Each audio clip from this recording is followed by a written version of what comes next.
an illusion, you fuck! What are spoilers? Your favorite movie has been spoiled for you, but that's okay, because it was spoiled by you watching the movie for the first time. And shit, it's your favorite movie, so surely the joy is derived from a long-term relationship, not just that first viewing. So why do you care? The vast majority of your relationship with this art is going to be contemplation and rewatching. Your favorite song has been spoiled for you too. In fact, in music, research shows that our anticipation of what's going to come is where we get the joy. Euphoria derived from music listening is reliant on your knowledge of what's going to happen. You can't spoil a song. The concept of spoiler places a special significance on the first time that you watch a movie and can supposedly authentically interact with the feelings of suspense and curiosity. You're invested. You don't know what's gonna happen next. It's affecting you psychologically with an increased verisimilitude. Your fear and curiosity the first time are real as opposed to just a guided meditation that it is on repeat viewings. How many of you guys saw Endgame on the night it was released in a giant room filled with people who were really invested? That shit was crazy. I'm never gonna get the adrenaline of that viewing back. It was special and it's over. So when I say I don't want to spoil Denis Villeneuve's Arrival from 2016, I'm saying that the first time I watched it, I had a special experience. The film is designed to use your unfamiliarity with the plot to evoke a sensation that drives the point of the movie home. So insofar as we value this thing culturally, this authentic first experience, I encourage you to go watch Arrival. However, if you choose to continue watching on despite not having seen it, then I'm going to validate your choice. Because honestly, isn't the thrill of a first watch a little cheap? I mean, if something's relying on shock value to be good, it's not good, is it? Your favorite pieces of media are not ones that rely on surprise. They are enduringly powerful. Their merits are unspoilable. This video also spoils a short science fiction story called Story of Your Life by Ted Chiang, but I feel very weird giving that a spoiler warning when the actual story is about the nature of non-linear time. So spoiler warning, Arrival, spoiler warning, Story of Your Life, Ted Chiang, maybe go see them. The fuck you, watch the video. That concludes the most involved spoiler warning on this platform, and we get to get into my hot take, which of course is that time is an illusion, you fuck! Part 1, Arrival Go Beast Mode, and that is not what we're talking about. Denis Villeneuve is amazing. He's a really, really good filmmaker. He did Blade Runner 2049, and that should speak for itself. It's one of those extremely rare sequels that completely knocks the original out of the water. You know, like The Last of Us Part 2 and The Last Jedi, fuck you. Arrival is based on Story of Your Life by Ted Chiang, and it follows the plot really faithfully. It's a highly successful adaptation. It keeps the heart and soul of the story and conveys all of the stuff that the story conveys, but it does it appropriate to the new medium. Both of the stories follow Louise Banks, a linguistic professor who is drafted into a global mission to communicate with aliens that just drop themselves in our backyard without warning. Her struggle to decipher the alien written language that they come to coin as Heptapod B leads her to reconfigure her relationship to time itself. You see, these aliens experience all of time simultaneously, whereas humans experience it sequentially. In our perception, everything that exists is the present. Our memory is the past, and the future is undecided. Our consciousness trudges along second by second, realizing the hitherto unknown and releasing what is now considered the past into the ever-expanding abyss of history. This is how human beings experience life. These aliens experience it differently. Now, from the very start of the movie, we're subjected to flashbacks that are haunting Louise Banks. Her only beautiful daughter, the joy that they shared together, and her inevitable death at the hand of a terminal illness. We see her shrug off these flashbacks as she goes to work like normal and she slaves away at deciphering the language of the heptapods. That's what the aliens are called. Did I not say that? They're called heptapods because they're like pods with 7 legs. It actually makes more sense in the short story because in the movie they kind of look like giant thumbs, but in the story they're like a spherical thing with eyes all around its body and its limbs are coming up from all angles, so they are actual like symmetrical beings. I don't know where I'm gonna put this in the video. Now, the sleight of hand that the movie pulls, the reason that it affected me so much the first time is it uses film language to betray you. These flashbacks work for Louise's character. They inform the kind of wary but strong-willed nature that she carries herself with. Her obvious strength is underscored by this pain that we know she carries. It makes us feel very connected to her as she meets the aliens and starts to work on this project. Like, we remember that she's carrying so much on top of this. A stray comment from her coworker will make her flash back to her daughter talking to her about her divorce. As she learns Heptapod B and it unlocks a fluid understanding of time, her past starts coming back to her. It seems like the job is affecting her mental health negatively, which makes sense because she's forced to spend time with this trauma. As she becomes invested in figuring out the alien's conception of time, it starts to affect her psyche until she finally acknowledges the flashbacks in the film.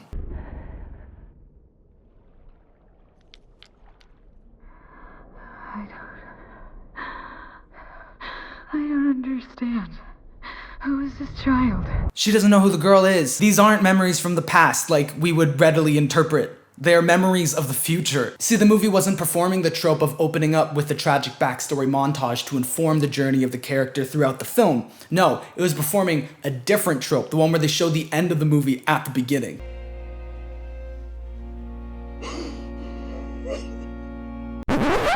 Yeah, that's me. You might be wondering how I got in this situation. This sensation of having to reorient our relationship with time is induced by the structure of the movie. In our surprise, we are put directly in the protagonist's head, feeling the same overwhelming catharsis that she is feeling.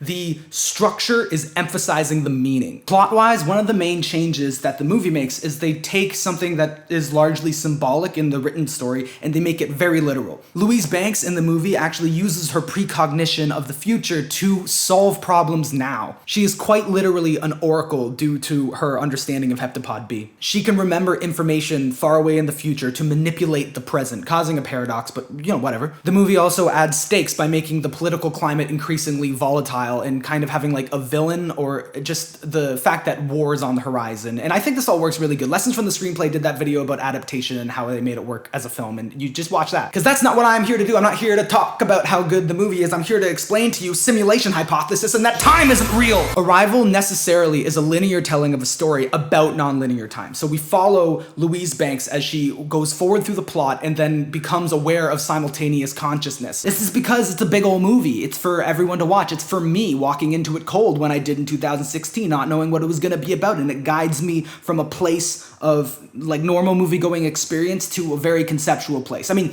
someone's got to shoot a gun or it's not a movie. Story of your life, however, is not bound by these laws. So we're going to analyze the shit out of this. And again, I don't feel a need to provide a spoiler warning for A Story of Your Life because the story is told non-linearly. Like the spoilers on page 3 that her daughter dies. The story does not derive its use and its meaning by having us on the edge of our seats like, what's gonna happen? It's all about us slowly coming to realize what Louise has already realized, is going to realize, is realizing right now. Time is an illusion, you fuck! Part 2, Ted Chiang, go beast mode, and that is what we're here to talk about. Now, the two biggest plot differences between the movie and the story are, I don't know what they are. The two biggest plot differences between the written story and the movie are the manner in which Louise Banks' daughter dies and the purpose to the aliens' arrival. That's the name of the movie. In the short story, the daughter dies in a rock climbing accident at the age of 25. In the movie, she dies of a terminal illness in her adolescence. In the movie, the aliens have come with a purpose. They want to share their magic time travel language with us, and they do it in separate parts across the world so that humanity is forced to coalesce and create world peace so that in the future, we'll be able to repay the favor. That's some real 4D chess time travel, alien wizards. In the short story, the aliens come for no reason. When they are asked, they say, to observe. And then they leave for no reason. These two changes affect the philosophy of things greatly. Namely, they alter the implications on agency. I'm just building suspense for when I finally inevitably pluck this thing off, but you don't get to see it yet. Keep watching the video. Engagement! Both stories present us with the thought that the time continuum is fixed. Our perception that the future is uncertain and the past is gone forever is merely an illusion. Time is simply another dimension across which things are placed. The future has already happened. The past is going to happen again. Our perception is just limited by our human mortal coils. Of course, the biggest problem that we have with this is, what about my feelings? My feely-wheelies don't like this. Why even bother living or trying to do anything if everything is already fixed and we're just the physical rolling out of something that we have no control over? I mean, I thought I was God of my universe. I thought I was the architect of my destiny. Daddy Peterson said I was in control. It feels like time is real. It feels like I'm in control. I mean, I live here. Don't I know what's up? It's my brain. I'm doing things. But are you? What is your brain made of? Biological matter, physical electric shocks channeling through your brain, this whole thing set in motion by the Big Bang, your cultural conditioning, your genetic disposition. You make a little electric shot and your arm moves. This is a physical event. Existential dissociation time!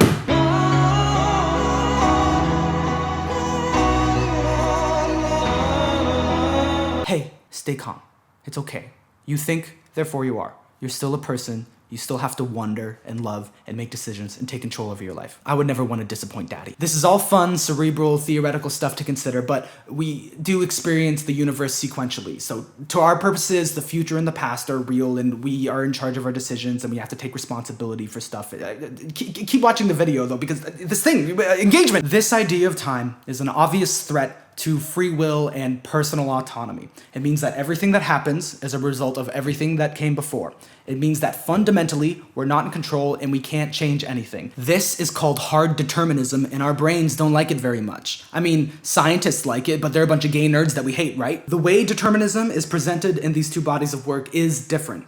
In the movie, it's presented as something that can solve problems. Louise Banks uses her knowledge of the future to stop a global war. She uses the knowledge of the future to make a decision that she's going to have her child anyways. And she shares information from the future with multiple people. We find out at one point in the movie that she actually shares the fact that her daughter's going to die with her partner, and that's manifestly the reason that they ended up getting a divorce. Hey babe, I feel like I should mention, when we first made contact with those aliens and I learned their language, I gained a heightened consciousness of time, and as such have foresight and perfect memory throughout my entire lifespan, future and past. I knew that if we had a baby together, she'd die a horrific death in her youth, and I didn't share this information with you when you asked if I wanted to make a baby. I'm really, really sorry about that. How can I make it up to you? I can make you a soup or a friendship bracelet? So in the movie, history is paradoxically altered by the future. It's in a feedback loop, and that's just how stuff is. But the short story takes a slightly different stance. It goes quite far out of its way to explain that knowledge of all time simultaneously doesn't change history, it changes you. In Story of Your Life, nothing in the consequential course of Louise Banks' life changes as a result of her awakening, except for an increased sense of profundity in her existence. But how can this be? How? How can literally becoming aware of all of your life simultaneously, including the future, not affect your actions? Ted Chiang, explain it! The existence of free will meant that we couldn't know the future. And we knew free will existed because we had direct experience of it. Volition was an intrinsic part of consciousness. Or was it? What if the experience of knowing the future changed a person? What if it evoked a sense of urgency, a sense of obligation to act precisely as she knew she would? Louise actively wonders this in regards to the heptapods. They know everything that's going to happen, and yet they continue to do stuff. The phrase that Ted Chiang uses to describe this sense of motivation and worldview is enacting chronology. Performers who know their lines, speaking and acting reality into being.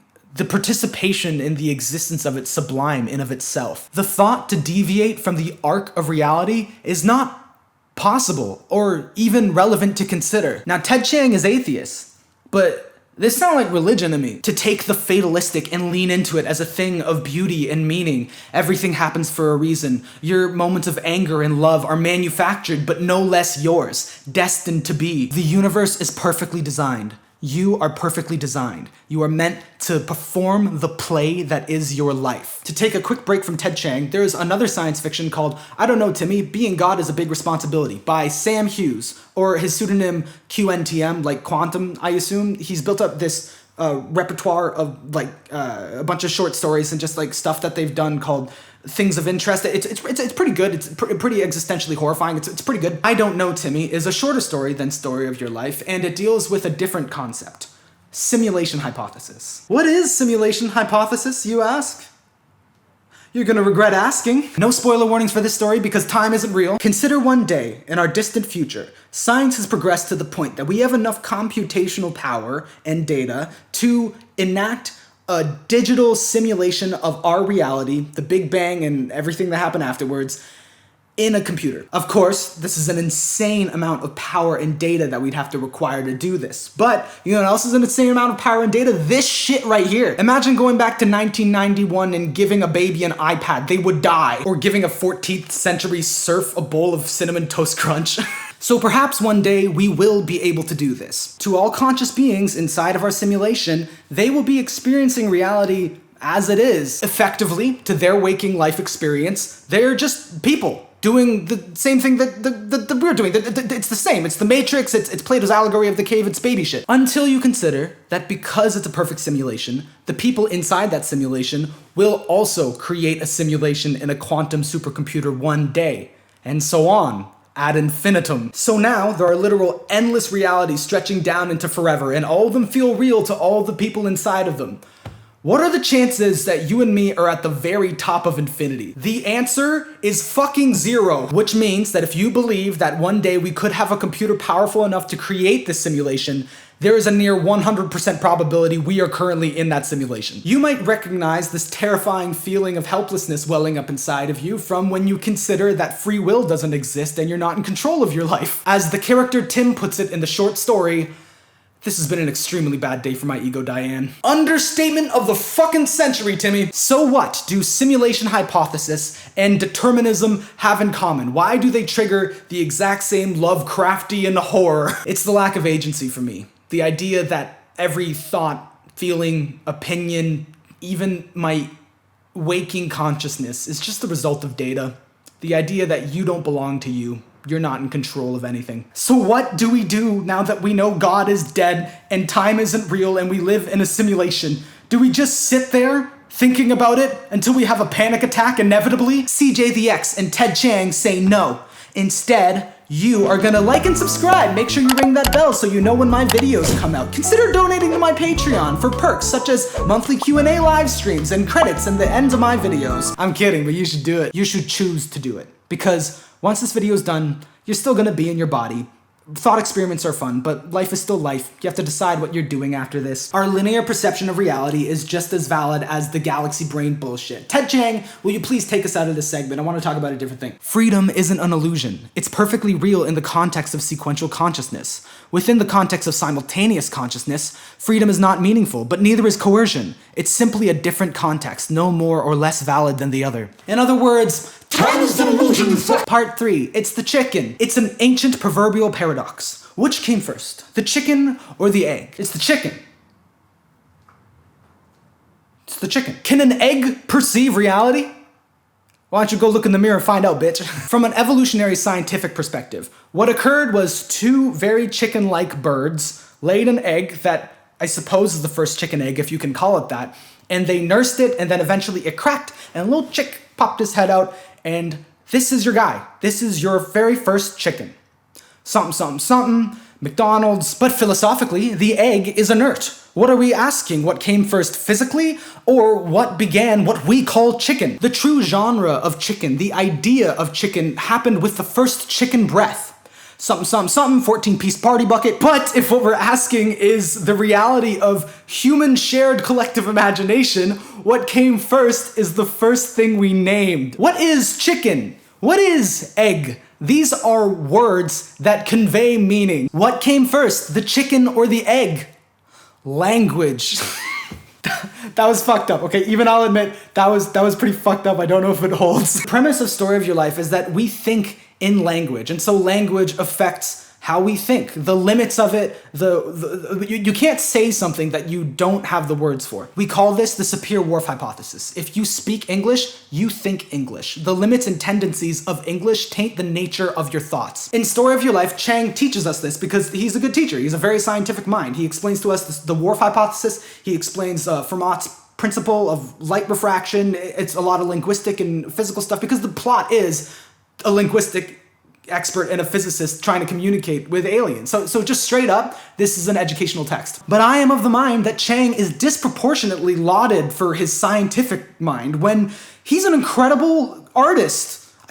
This story is beautiful. In almost all of his interviews, the mastery of his craft and the emotional power of his story is completely overshadowed by these obnoxious theoretical conversations about futurism that I love and have watched hours of. So let's talk about language. Let's talk about the writing of this story and how it expresses the point. Louise's daughter dies at the age of 25 in a mountain climbing accident, and it's the farthest we get chronologically in the story. It is the event that is the farthest in the future. We never go beyond it. But structurally, the end of the story is the exact same as the beginning. It's a post-date romantic dance she's sharing with her partner the night that she conceives her daughter. Louise is asked by her yet unnamed partner, "Do you want to make a baby?"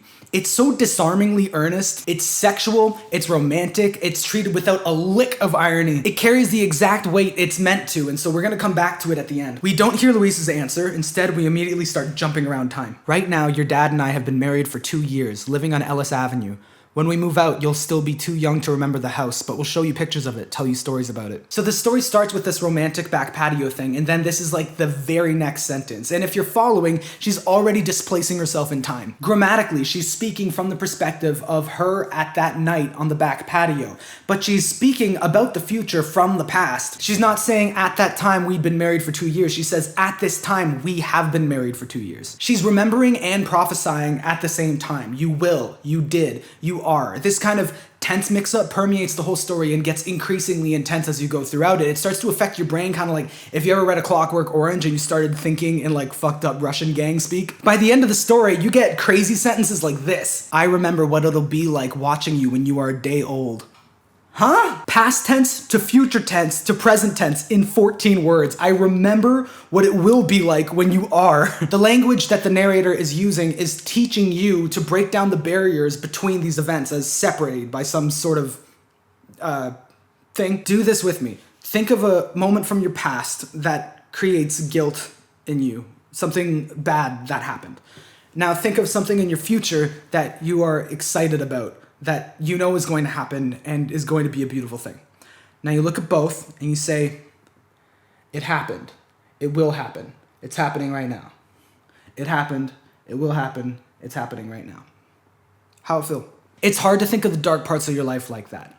Irremovable, inevitable, connected to everything else. And the good parts, eternal, necessary, not fleeting, not gone. They're right here. I don't normally say leave a comment unless I'm making a joke, but for real, comment what meaning you derive from thinking of your life in these terms. This is how we come to understand Louise's experience of motherhood. Her omnipresent experience of all time doesn't free her from imperfection as a parent, as a partner. In the short story, she doesn't end up in a divorce because she reveals to her partner about the inevitable baby death. She just gets a divorce, you know, like my parents. And she's unable to save her daughter's life, even though it's not a terminal illness. It's just a thing that happens. But she knows full well her baby's parkour-ass sensibilities are going to backfire tragically, and she still can't change it. I can almost believe that, given your contrary nature, my attempts to protect you will be what create your love of climbing.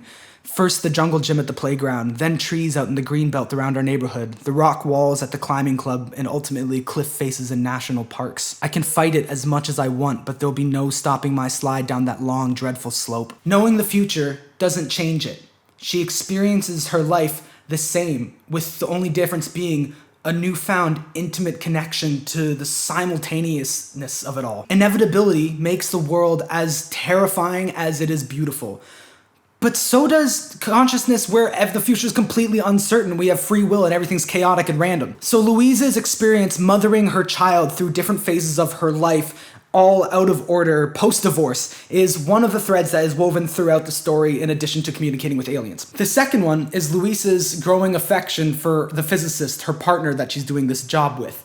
A dork who says stuff like highly neat. I couldn't believe it. I was working with someone who modified the word neat with highly. He's not strikingly cool and confident, but he does have a charming lack of self-consciousness. He's smart and he's passionate, and they grow to rely on each other as they're forced to deal with government officials who are all focused on like trade and what can we offer them, even though the aliens keep saying they're just here to observe. Louise has to make progress in advancing their shared vernacular before Gary can even start to talk about science with them, so he endures a bit of a frustrating existence. And then, when finally they have enough language to actually discuss things, it seems like the aliens don't understand even our most fundamental mathematics. If you're paying attention, you'll understand why, because they're experiencing the universe in a fundamentally different way than us. For us, cause-effect is the simplest way to talk about physics, but for them, it's about like the totality of phenomena. Because there's a lot of science where nature only makes sense, not because of a cause-effect relationship, but because the laws of physics must be fulfilled. Like beams of light and waves and stuff, they know where they're going before they get there, and that changes how they get there. That's true. If you look into this shit, it's really fucked up. Like particles that behave differently when they're observed as opposed to not, like, it's fucked up. So when Gary makes his first breakthrough with the heptapods scientifically, he comes into Louise's office and he explains it excitedly to her, and the scene ends like this. I think this is the wedge that we've been looking for, the one that cracks open their formulation of physics. This calls for celebration. He stopped his pacing and turned to me. Hey, Louise, want to go out for dinner? My treat. I was mildly surprised. Sure, I said. Oh my God.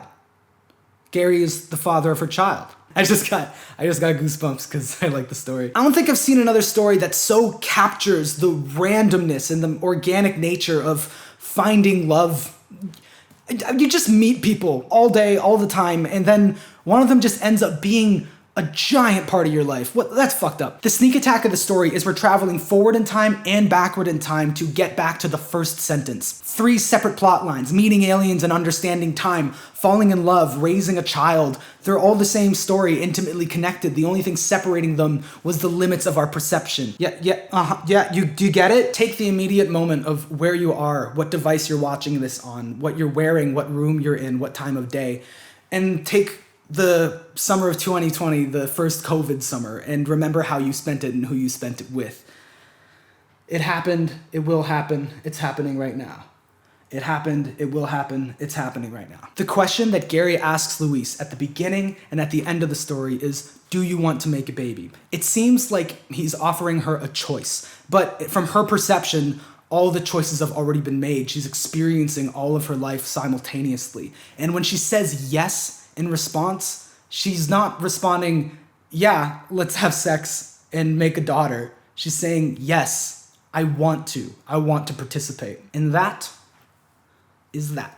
Part 4, let's solve God. Fuck it, let's solve it. By definition, we cannot understand God. Do you understand what I'm saying? When you talk about an extra dimensional being that is beyond our conception, by definition, we are living in a sandbox of tools and that's all we have. And we're talking about something outside of it. The existence of such a being is literally indescribable. It exists outside of our jurisdiction of being. Call God the very top of simulation theory, where the real reality exists. Call God the chaotic beauty of the Big Bang, the event that somehow started time. Faith means being stupid enough to imagine that life has meaning. Everyone has faith in something. If it's science, if it's money, we're designed to worship something, to make something ultimate. Even if your thing is like meditation and learning to become detached from everything, then your thing is mindfulness, is being present, and that's okay. For me, this understanding of time is an act of faith. It's surrendering your agency for the sake of allowing the grand design to take place. Whatever caused the Big Bang, whatever exists outside of the boundaries of time and space that perhaps set this insanely complicated system into functioning, even if we're inside a computer, I just genuinely don't give a fuck. This is worth experiencing. What I'm trying to say is, time is an illusion, you fucks! I think I'm an addict, want the world and I'ma have it. I'm so fucking dramatic, got all my bones up in the attic and I dance them all around like a marionette. Shout goes out to my motherfucking patrons. Here's a list of 5 people that I would kill or die for without hesitation. When you donate to my Patreon, I'm gonna, it makes me able to like focus on the making these videos and justify the amount of research and writing involved. And if you subscribe, then you get your name at the end of the video, and I'm gonna do like a monthly like live stream where I just get drunk and talk and Q&A, talk about the videos, whatever you want. And also there's a Patreon only feed where I'm putting like my like creative writing exercises that I pathologically make for no reason. Bye.